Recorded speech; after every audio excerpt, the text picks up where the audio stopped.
Welcome back to the Ross Bolin podcast presented by Bolin Media. I am Ross Bolin, and for today's show, I am bringing in two special guests to the studio.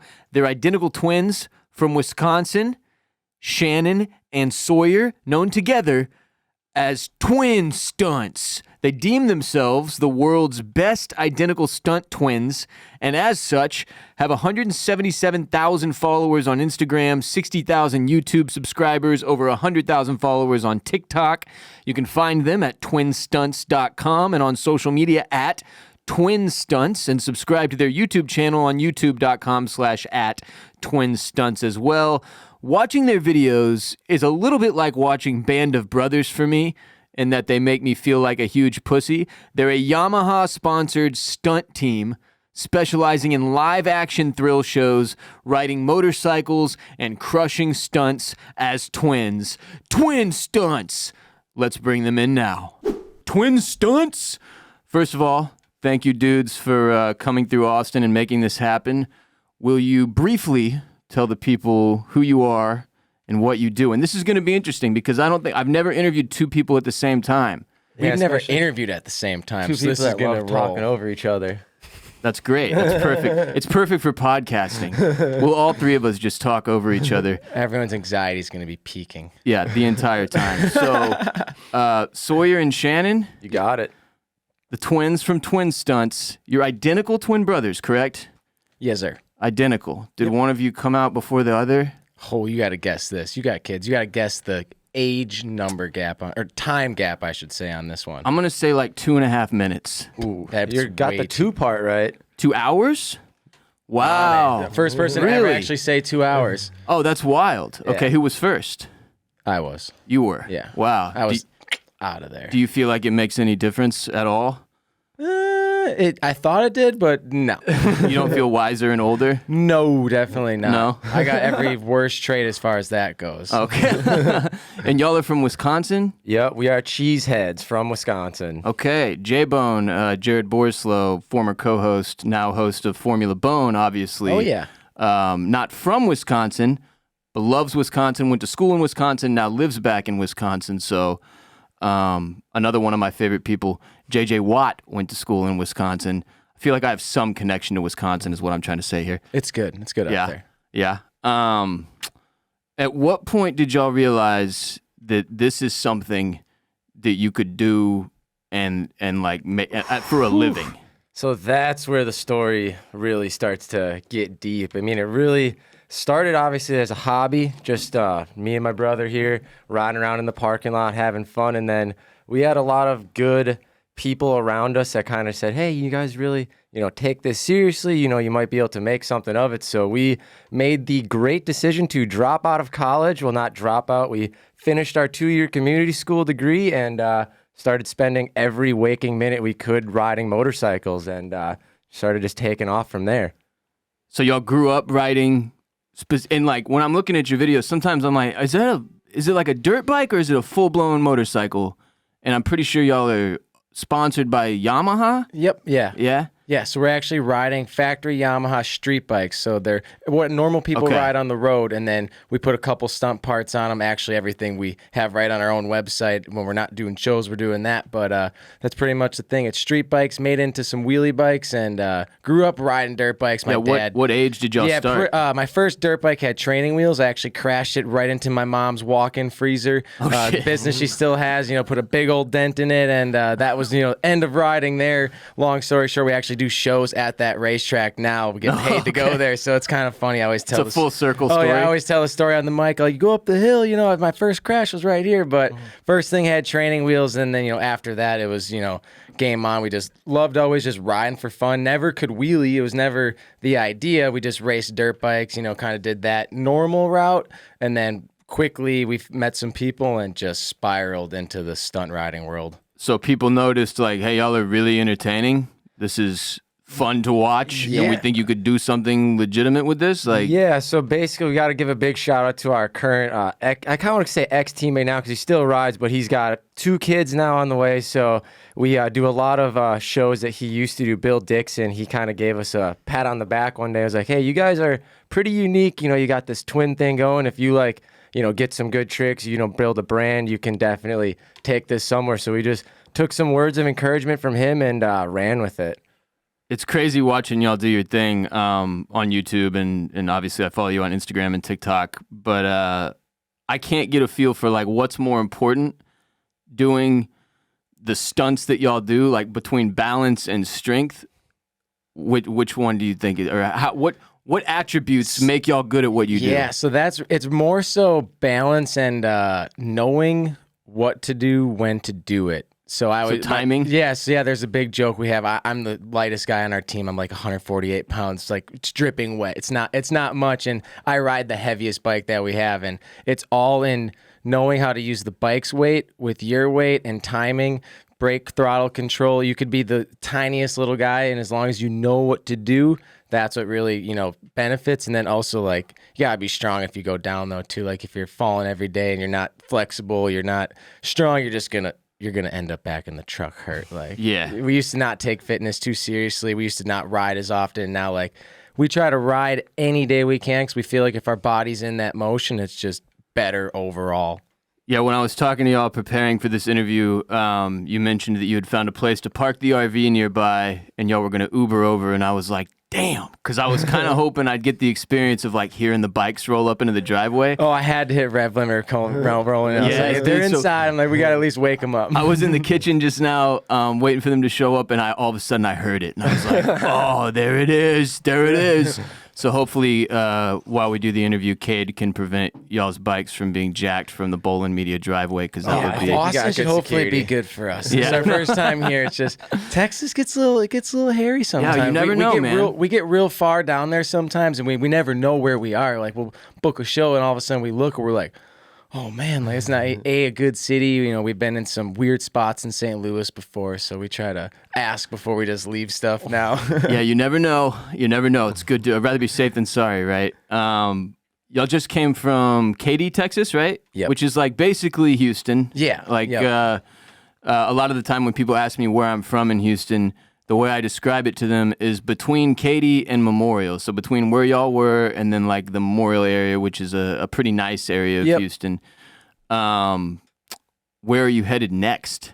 So we're heading over to Kerrville, Texas. Oh, so over by San Antonio. Okay. It'll be our third time there, actually. So we have a dealership down there likes us, so we'll be there. It's our last stop of the year, so pretty stoked on it. It was a last-minute show booking. They're like, hey, you guys got the opening? We're like, actually, we're in Houston the week before, so rolling over there and then all the way back to Wisconsin. Nice. And when y'all do events, it seems to be kind of a mixed bag between festival type atmosphere, and then what? Tell me a little bit about the event booking and how that works. Yeah, so now we've gotten our foot in pretty much any type of entertainment. We'll do everything from NASCAR races, motorcycle dealerships, primarily Yamaha dealerships, and then we'll even do county fairs, state fairs. We've even done Sunflower Festival in Canada before. So pretty much anything that people want to be entertained at, we've been to and that we'll go to. I feel like the NASCAR example is great because it's adjacent, right? What y'all do is not racing. No, but, not at all. But when people are at a NASCAR race, and for anybody who's been to a race or an F1 race or really any big live event like that, there's always other stuff outside the main event to keep you entertained outside of that. Exactly. So it's cool to see y'all getting that kind of action.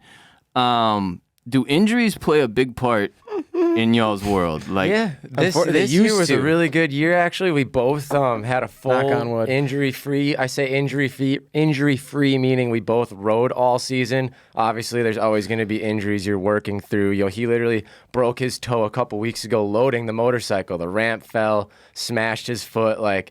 There's nothing we could do. We still had shows literally in 3 days, so put a bunch of KT tape on it, ice it, do the ibuprofen, and just, tough it out. And Travis Pastrana said it one time the best. There's only a certain amount of pain that you can feel, and then adrenaline will start to kick over. So it's pretty easy to get the job done. We ride for about 15, 20 minutes. So injuries do play a factor, but typically we end up getting hurt like not riding our motorcycles. We'll get hurt mountain biking, wakeboarding, just being overall action sports idiots. Will end up getting hurt that way. So you guys don't get enough of the old adrenaline boost out of fucking motorcycle stunt riding. You got to go do other stuff too, huh? It's so tough. We always say that's what made us so good at it, right? Like we look at everything differently. So you can only ride a bike so much, and then at some point you're like, well, you're at a level where the injuries from there are going to be really bad. Like you might have small ones, right? But if you crash there big, you're going like down,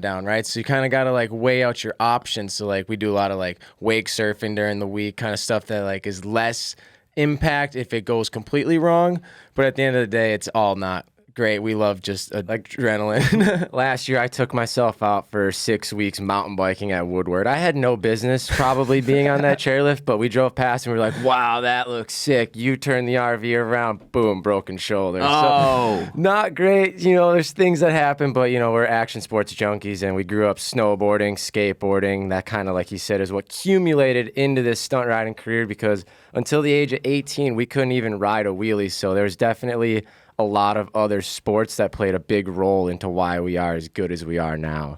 Yeah, I can relate, having never even ridden a skateboard before. I'm like the complete and total opposite of y'all. Like, my job is to literally sit here and talk into a microphone. It could not be more safe. Yeah, right. and I don't know if you've ever heard my take about motorcycles. But I love your take on it. That's actually why I found your podcast. Oh, yeah, I forgot. I called in about this. So that was how I found this podcast. Probably was 2 years ago, maybe now, even 3. A friend of mine reused your take on motorcycles in an Instagram reel, and it popped off for him. And I was like, well, this is absolutely hilarious, man. I want to click this. And I clicked your guys' Instagram.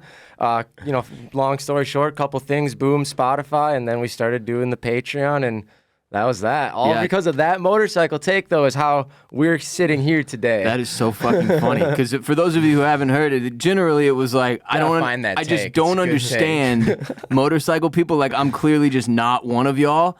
And the risk reward is so off for me. Like, in my brain, I'm like, I don't trust the other idiots on the road. I'll tell you, One person's driving brain here fart. wasn't great for us either. Oh, really? I don't drive on the road. My exact was just like you. The only reason we did that is because we want to roll up on the bikes today, but we're normally, you know, in the parking lot, so we have definitely a much of your kind of take on it. You're, like you said, it was your one person's brain fart away, or your brain fart away from getting wrecked. From getting Yeah, wrecked. wrecked. So you're not wrong on that take at all, but that's just funny that's how we found you guys. Yeah, it's also, I mean, I think it's just one of the other things I said was that like the freedom and the feeling of life that fills you must just so offset your like the risk side of it. Yeah, it's completely like that. And I envy that. I honestly do, because it's not like, I mean, motorcycles is one example, but also like I know people who go skydiving, you know, and they get this huge rush off that. They really love it. Like, that's not a thing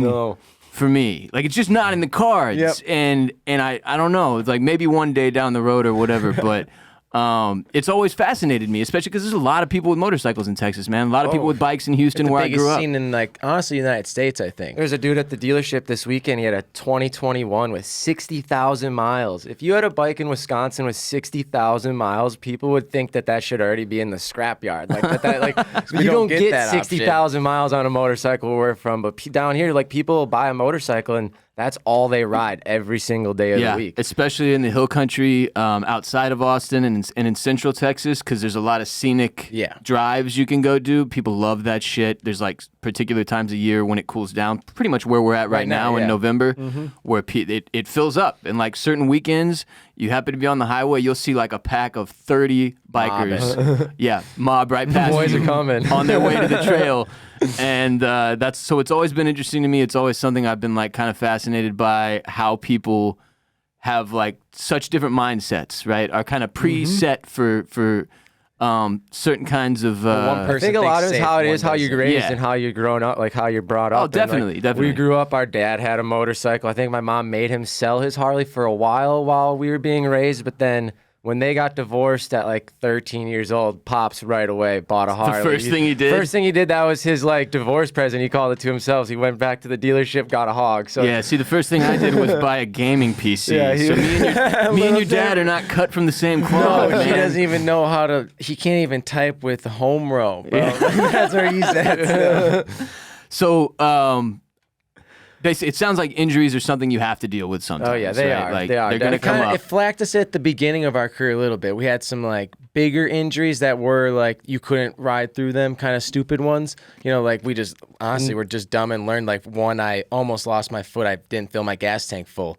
Was practicing on a Oh, drag shit. strip, bike shut off, ended up in the hospital, had to go get surgery the next night. Like whole thing where it was just like to this day, like when it rained the other day in Houston, the big weather front came in. Yeah. My ankle was on fire, and it's just like, well, that was dumb, and I remember exactly where I was the day I did it and all that. So it's like we've learned those things. Like even right before coming here, even weren't going to do any wheelies. I checked both our tanks. I'm like, oh yeah, we're good on gas. Like let's go. You know, you're young and dumb and excited at the beginning, and you learn from those things. And there is a way of like actively healing that is like much more mainstream nowadays with like action sports athletes are being much more open about like their healing process. So we watch a lot of like YouTube videos of skateboarders and different things to where like when I got my shoulder surgery, my doctor was telling me the next day, go do whatever you can. Like just you know, you can feel it. Like where years ago, they'd have you slinged up for 6 months and it's just a whole different, healing process. So like definitely modern medicine plays a big, role in it. Having good doctors back home, absolutely helps a lot too. People who actually know what they're talking about rather than just slinging you up and I have pumping you my full of shoulder drugs. doctor's cell phone number, and like I called him in Utah when I crashed, and I was like, "Hey, just broke my shoulder. I'm gonna be there Tuesday." He cleared his schedule. I was in surgery Wednesday morning, which normally that's gonna take you weeks. You're gonna have to go through multiple doctors, different appointments. Where like we've definitely been hurt enough times, fortunately, but unfortunately that we have like a fast track with the hospital system, and we do in our work state with of some really good doctors with the Green Bay Packers. It actually works out well that they sponsor them in the area we're in. So we just drive up to Green Bay for all the best shoulder No doctors, shit. knee try to go to doctors, try to get the best. Like we definitely wait pick for the and choose appointment, and we do the state of Wisconsin DOT sponsors us. We do DUI commercials now. Okay. So we have a pretty big image actually growing in Wisconsin to where like in the doctor's office, our commercial will be playing. So like we can call him like, hey, we're the guy from the DUI commercial. I just broke my shoulder. It needs to be fixed. He's like, oh man, like I need to get you back on the bike. You got work to do. So like Sick. they're definitely super sick with that. But I mean, that comes with being hurt a lot. So Today's episode is brought to you by Bird Dogs. Bird Dogs makes the most comfortable and versatile pants, shorts, and bathing suits in the entire world. I've been wearing them for several years now. They cannot be beaten. I have an entire drawer in my dresser occupied solely by Bird Dogs pants and shorts. I wear them to sleep, to do yard work, when I'm hooping, when I go swimming, when I work out. I wear them to do everything. They fit great, they feel great, and they look great. They're just great shorts. And they all have funny names, the different color designs. Art Fartknockers, Duffy the Vampire Slayers, Uncle Bucks, and Teddy Rubskins, just to name a few. Their pants, great for the golf course, great for these cooler months as well, great for the office or going out to dinner or hitting the bars. The most insanely comfortable pants you have ever worn. No one will have any idea how comfortable you are, though, because they look sharp as well. Click on the link in the description below to go to birddogs.com/Bolin and enter code Bolin when you check out, and they will throw in a free Bird Dogs tech hat with every order. I should also mention they've got great looking polo shirts now as well at Bird Dogs that are just as comfortable as the pants and the shorts. Again, you get a beautiful Bird Dogs hat for free when you go to birddogs.com/Bolin and enter code Bolin at checkout. That's birddogs.com/Bolin, code Bolin.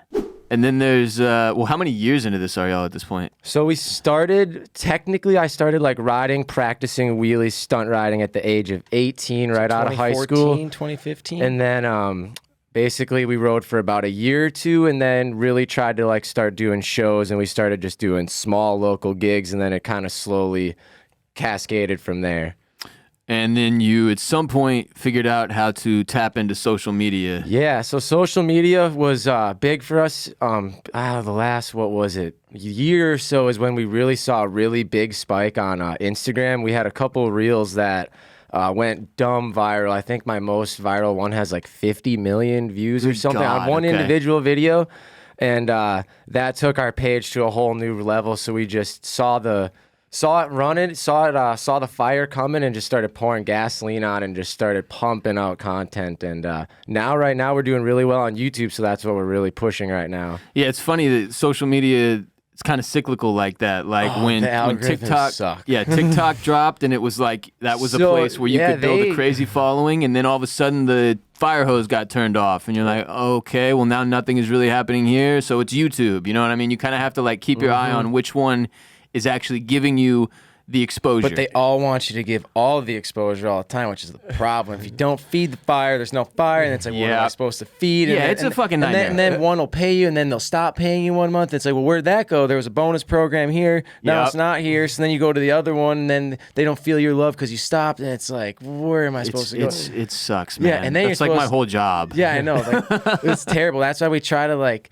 focus on it, but then also not. Like, we always just try to say we're live performers at the end of the day, but also like our sponsors want us to, have that. Like Yamaha, they don't really care about social media at all. They want us to be out in the field, selling bikes, promoting the image, doing what we're doing. Good for them. Everybody else though, they want codes. They want We've like given up on like almost we have a sponsor for a year. That's great. We think we're doing everything right, and then they're like, your code was used twice all year. I'm like, that's great. I don't know. I'm not how to help it be I'm more. not pushing that, Yeah. man. I'm out here doing this, and they're just like, well, it is what it is. So it's kind of, you got to find the balance of sponsors that want to see both sides, kind of. So like our gear sponsor right now, Icon, they've been great. They don't really care. Like they want us to be in the field too. So it's like that's good, but. Some of them, man, their whole, and then a new person will come in, and then everything changes then too. So it's like, yeah, you can kind of feel out like which marketing people that you deal you'll have with a good relationship, are and then all of a sudden they're gone. They moved over to some other company, and now you're like, great, I loved him. Now what? And then you start. New guy sucks. It's Yeah, like, oh god, new guy sucks. And he's got this whole new way of Instagram. He wants to do all of these, and it's like, great. I see my deal going right out the door. You just open the door for it, like kind of thing. And you just got to start moving on. So we kind of try not to focus too much on it, but you still have to. So it's weird. It's one of those things. There's value in it. It can be frustrating. I try to do kind of what you just said, which is like I focus on my product and what I love about it, like doing my shows. Right. That's the part. This part of it, like talking to people, talking to myself sometimes, talking to Kade. That's the part I love about my job. And so I feel like as long as you always hear people tell you, like as long as you focus on doing what you love, you're good to like, go. You'll be fine. You may not make the same money all the time, but like you will be fine. And because my industry operates the exact same way you're describing, where it's like a sponsor suddenly pulls out, or like there's a totally new marketing guy and they're not as responsive, or they want something totally different. Or I love the responsive part. Some people are just on it, and some guys are months. It's like, why can't you just reply to my email? Takes forever. How hard is it, man? It's one fucking email. Even if you don't want what I'm selling you, just tell me no. At the end of the day, like I'll move on then. Some common courtesy. That's my biggest pet peeve with everyone. Yeah, we've been having to blow one of our sponsors up recently to try to get information, and it's then they get mad at you for blowing them up though. They're like, well, you blew me up, and it's like, well, you didn't respond to 37 emails. What am I supposed to do? So what kind of to go from the injury side of it to like the protective side of it? Y'all are wearing some kind of padding. Yeah. When you're up there performing. Yep.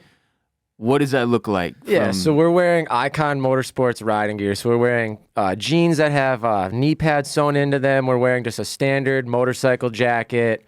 Most importantly, always helmet. Always have the helmet on, even when we're just riding around to the gas station or whatever, because you never know what can happen, with a head injury. And it's that brain fart thing, yeah. Yeah, that brain fart thing. It can be someone silly as, they're down there texting and they hit you pulling in for gas. So always helmets and, just typical motorcycle safety gear, and get really good at rolling. When you hit the ground, you got to roll.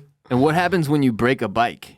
Ooh, I got to assume that obviously that's one of the things you try to avoid. Yeah, so right now we're at the fortunate point in our career where if we did break a bike, we would go into the trailer and grab, the backup bike or just another bike out. Otherwise, we're there fixing it. Me and my brother, we fix our trailers, we fix the motorhome. So if something breaks down on the side of the road in between, that's where we always tell people, like, our job is getting to the show. And then that's so much fun when we're there. Like, I love that part of it, but getting there, that's more of like a truck driver. I mean, that can be stressful. That's the harder part. Yeah. It's that's not where even it's the work. bikes. Like the bikes are dialed. It's the trailer, the RV catching something. Like you'll have a truck driver blow past you. He blows a tire. It comes into you, and now you got shrapnel. It's just like the inevitable. It started pouring going. in Houston this last week, and the Yeah. RV roof started leaking because some acorns fell in the air conditioning vent. We woke up and the stupid. water just pouring down on the floor. So it's like that was right on around- our race sim, like it's just dripping in. I'm like, oh damn, move on. So we got all these expensive IMAX and stuff getting all wet. It's just like, geez. So, I mean, but it's stuff like that. But I mean, that's just part of like,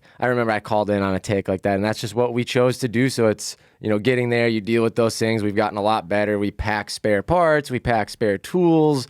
We have pretty much almost everything that we break down. If I go to the store, I'm buying 2 of it so that the next time I have a spare. So it sounds like y'all are incredibly self-sufficient in terms of like dealing with repairs. Oh yeah, we're whether it very be to the we're bikes. pretty self-sufficient as far as that goes. We have too many videos of us broke down, you know, on the side of the roads as far as, you know, that goes, and just we can pretty much get ourselves to where we need to be, and then We've developed the bikes too into a way where they really don't break. That's kind of the other cool part. Like I said before, we sell all the parts that we ride with, but a lot of them are also like parts that if it broke, we bring it to our CNC shop. We're like, hey, make this beefier, make this better, so now it doesn't break. And Got if it. it does, we just have a spare one that we sell anyways in the RV. So you just go brand new one, bolt it back on, you're good to go. So like anything that's breakable is pretty much replaceable unless we blow a motor up, and then we're just, I mean, Yamaha, they have never blown up, so it's kind of fortunate. That Not a way. thing you deal Yeah, with. it's really we not a thing we do. don't Everyone always ride them asks. that hard in the show because we're not going that fast on them, because like everything's in like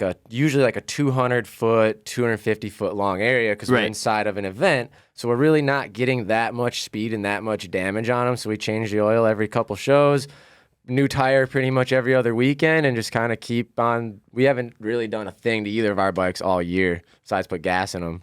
Huge.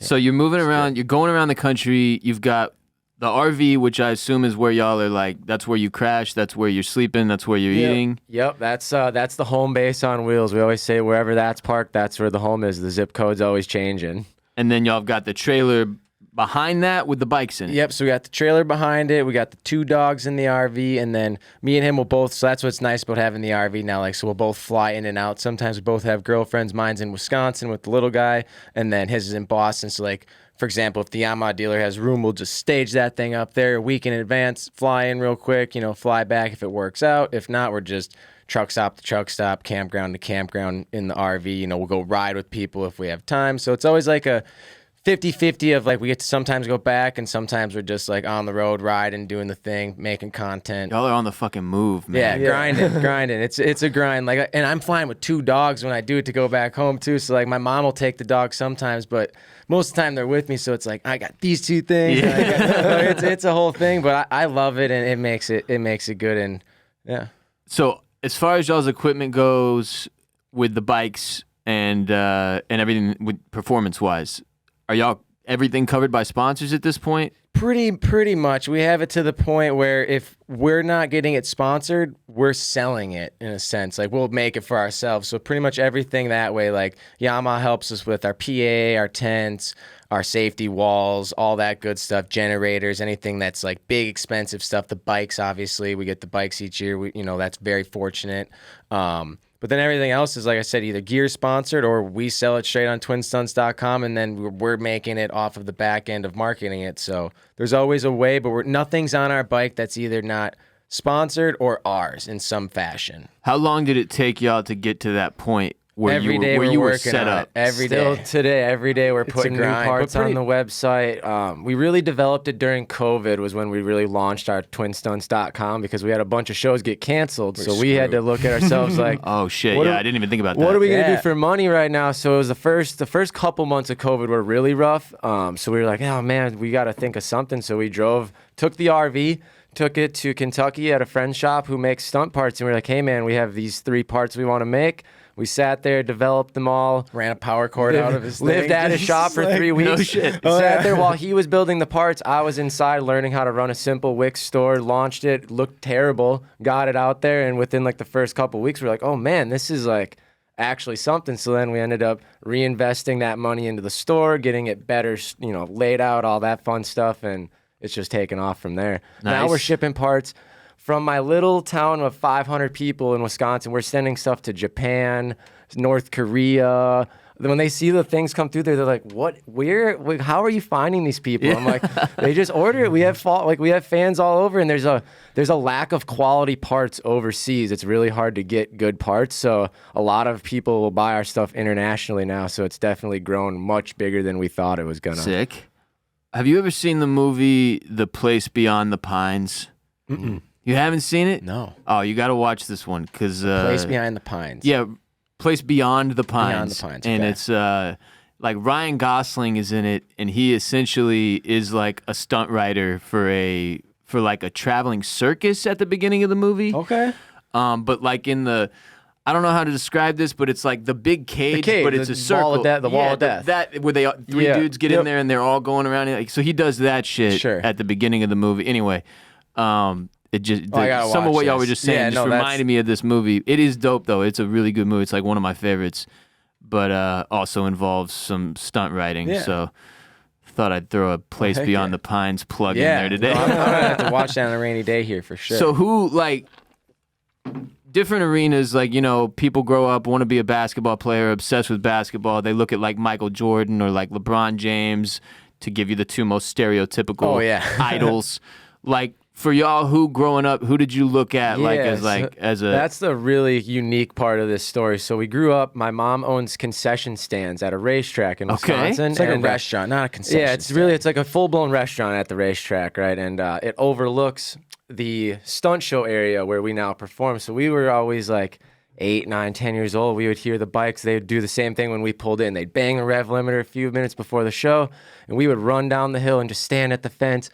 We could barely even see over the fence, just trying to watch these guys, and they'd fly back and forth. And we never even knew that was like, what we were gonna do. But we were just always inspired by like loud action sports. We always wanted to be at the dirt bike races, doing things like that. So we started watching. Jason Britton would have been the first guy there back, and he actually still does shows to this day. We actually have done shows with him, which is crazy. No and, shit. Yeah, so it was full circle. It all started though literally watching I literally begged my mom, "Hey, I need to go down there. Like they're riding again." And she'd be like, "All right, you got 10 minutes and you got to get back to literally wrapping cheeseburgers, twisting bags of ice." Like, yeah.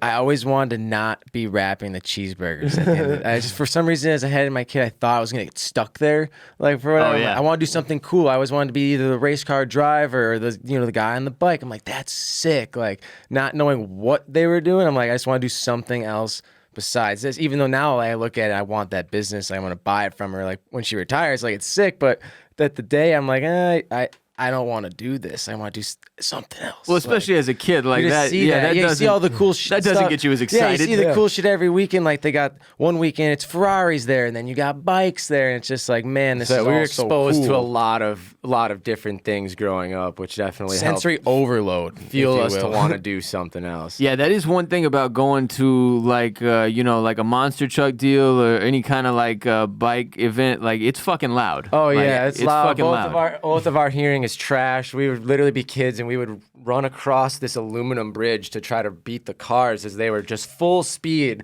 and we didn't know how much damage we were doing. Like, it's absolute. We've had both our hearing tested, and it's just absolute garbage. So even no today, shit. we have to ride with earplugs in everywhere now, where it's just like ringing at the end of the day. But that was neither here nor there. You can't undo that. Gotta protect the ears, man. Yeah, like literally. I have Sounds crazy. You know how you all have AirPods. You know what I'm Yeah. saying? The Apple AirPods.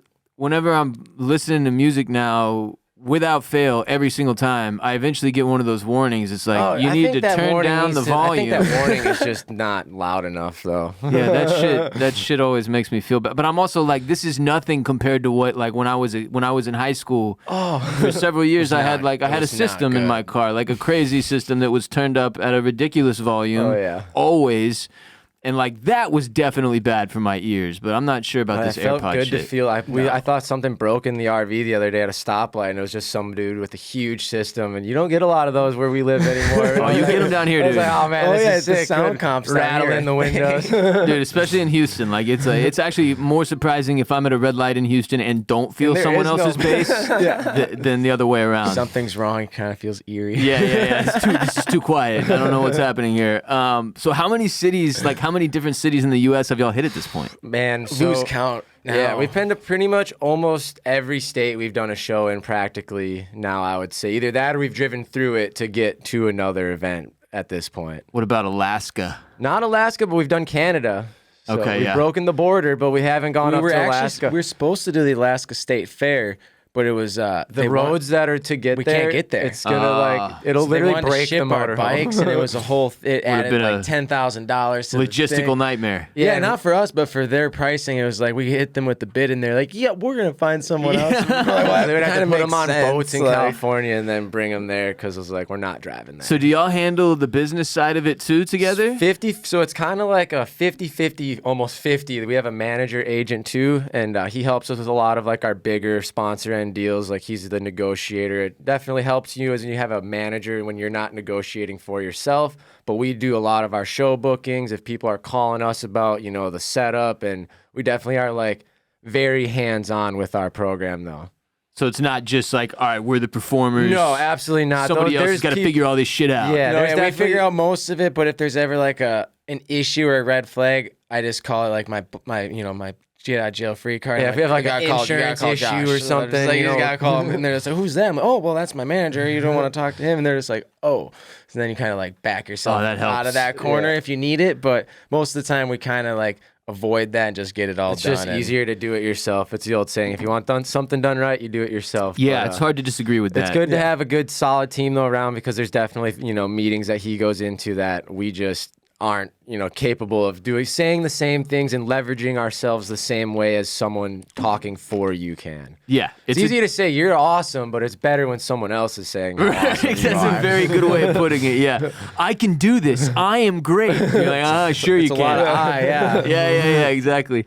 So let's say somebody listening wants to go see a Twin Stunt show. Like, how do they figure out where y'all are going to be at next? Like, scheduling wise, other than following on social That's media, the obviously. best way because it's ever changing so fast. I have like a rough schedule that we throw out at the beginning of the year, but people are constantly adding in different dates and different things where I can't even update the schedule fast enough. So we're definitely Instagram, TikTok, story posting, letting people know that way. And then we do have a schedule posted on twinstunts.com. But like I said, it's just always changing. So the best way is definitely hit us up on social media. Today's episode is also brought to you by Talkspace. I've been in therapy for over a decade and can't more highly recommend it, but I understand it can be daunting getting started. Getting started is way less daunting, though, with today's sponsor, Talkspace. They make connecting with a licensed therapist easy so you can stop setting aside your own mental well-being. Do you think seeing a therapist or a psychiatrist would be helpful, but you don't have the time to actually find one and meet with them or afford them? Try Talkspace. By doing everything online, Talkspace has made getting the help you want easy, accessible, and affordable. At Talkspace.com, you can sign up online and get a personalized match with a provider that's right for you, typically within 48 hours. It's incredibly convenient to have virtual sessions with your licensed therapist from the comfort of your home. Talkspace can help with any specific challenges you might be facing. It's the #1 online therapy platform with licensed therapists in over 40 specialties, including anxiety, depression, substance abuse, relationship issues, and more. And as a listener of RBP, you'll get $100 off your first month with Talkspace when you go to Talkspace.com/RBP to match with a licensed therapist today. Go to Talkspace.com/RBP to get $100 off your first month and show your support for the show. That's Talkspace.com/RBP. Is there an area of the country that you feel like people are more into what y'all are doing than Right here, man. Texas is a great bike life area. Texas loves the motorcycles.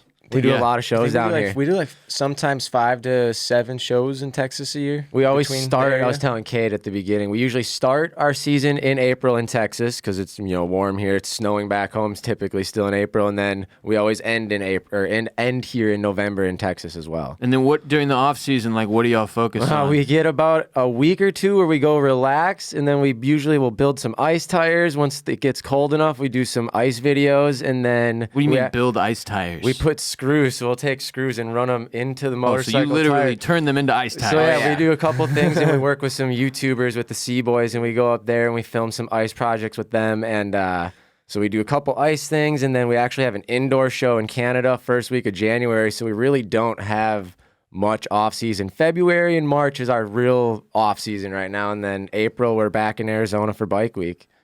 That's an insane schedule. Yeah, it's pretty nuts. Yeah, this is I think the latest we've ever. No, I guess we normally do Black Friday in Florida, but we're here this year. Yeah, we normally try to get in like as much family time in the off season as you can, but even then, it just seems like it's not enough. But you try, you try to get anything that you can in there. Squeezing all the trampoline park runs and everything. Like I get into full dad mode for 2 months, and then it's back to it.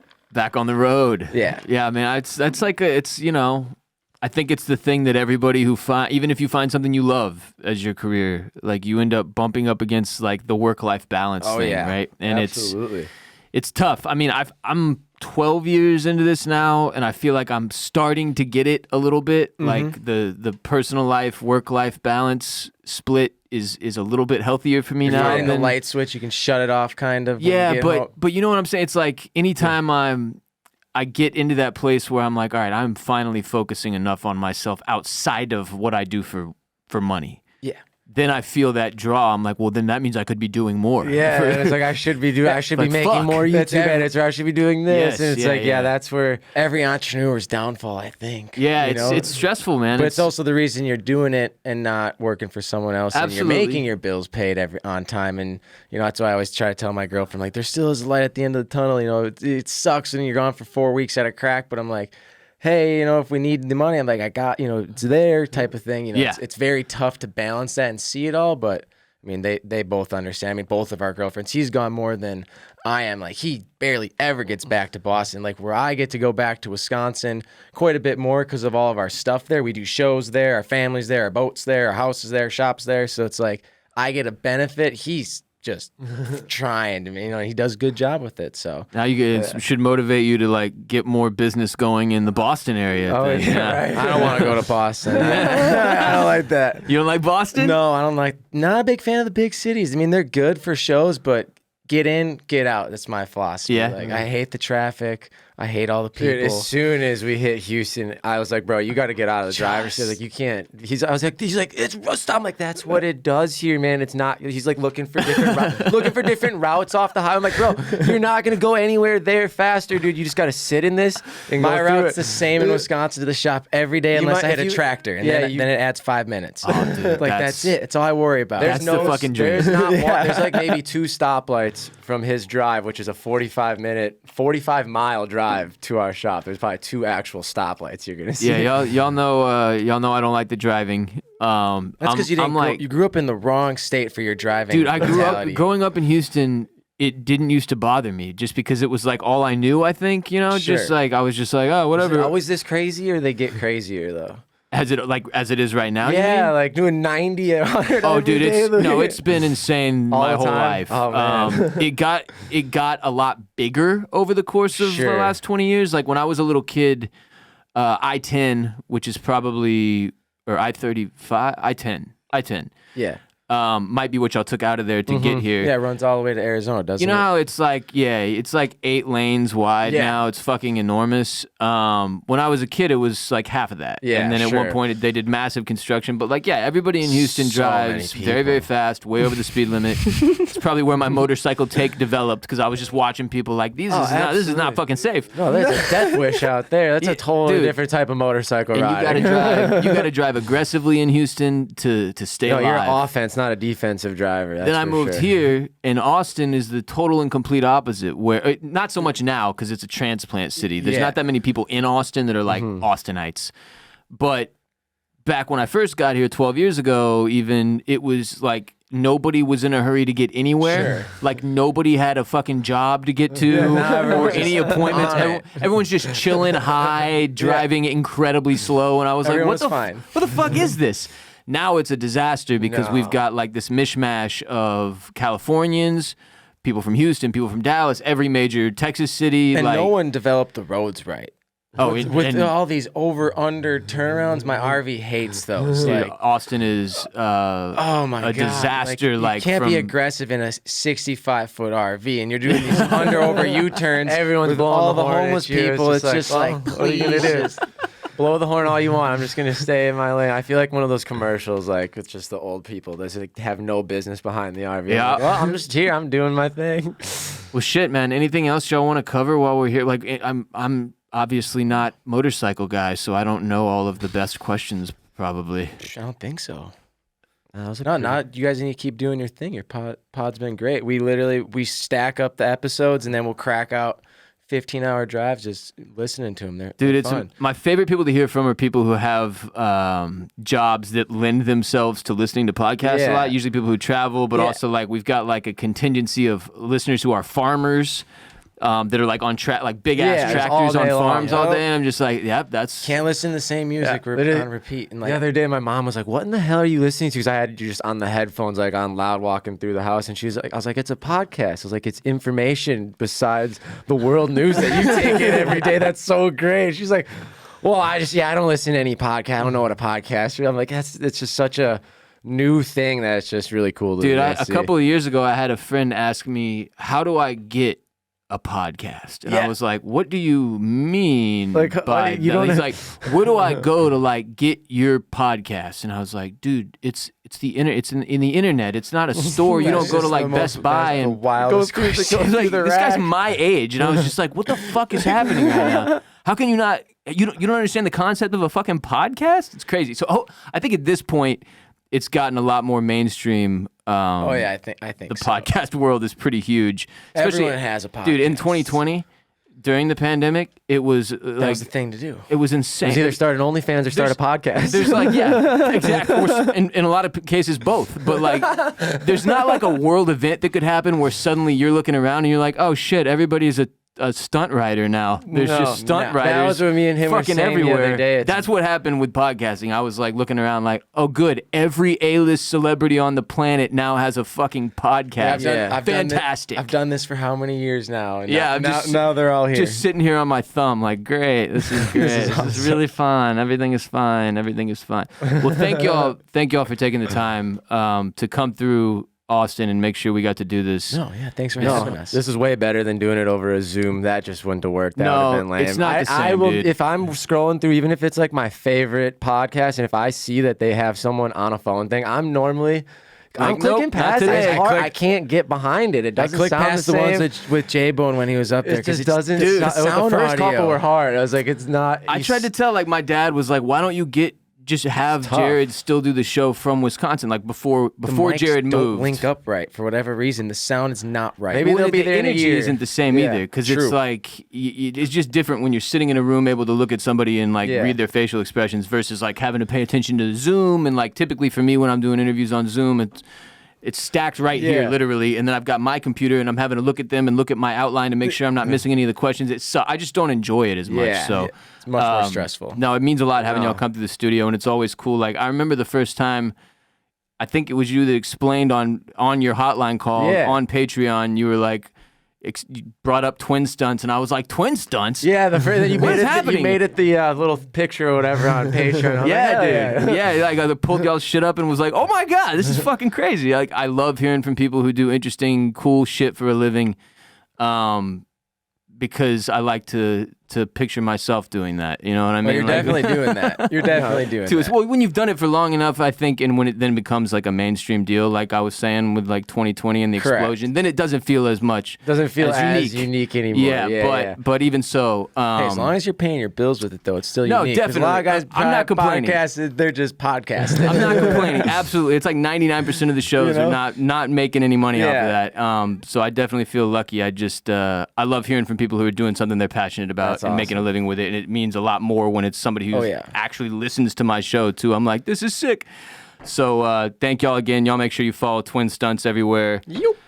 That will do it for today's show. Thanks again to Shannon and Sawyer for coming through. Make sure you follow Twin Stunts on all social media platforms. Subscribe to their YouTube channel as well. And go support them if you are lucky enough to have them come through your area. Please support our sponsors by hitting the links in the description of this episode and using our dedicated codes. That's how we pay the bills here at Bolin Media.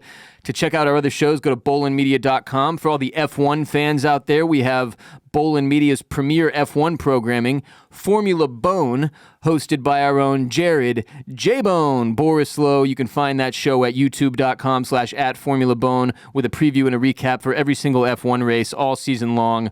We've got Oysters, Clams, and Cockles, hosted by myself and one of my best friends, Barrett Dudley. Of over 20 years now, we've known each other, and we've been doing OCC, as it is called, for several years together. Started as a Game of Thrones podcast.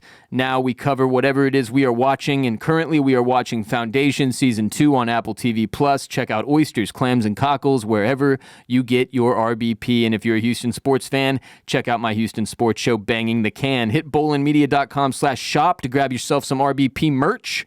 Maybe a good Horny for Sunsets t-shirt or a finishing cup. The holiday season is upon us. Buy your people gifts from bowlinmedia.com/shop.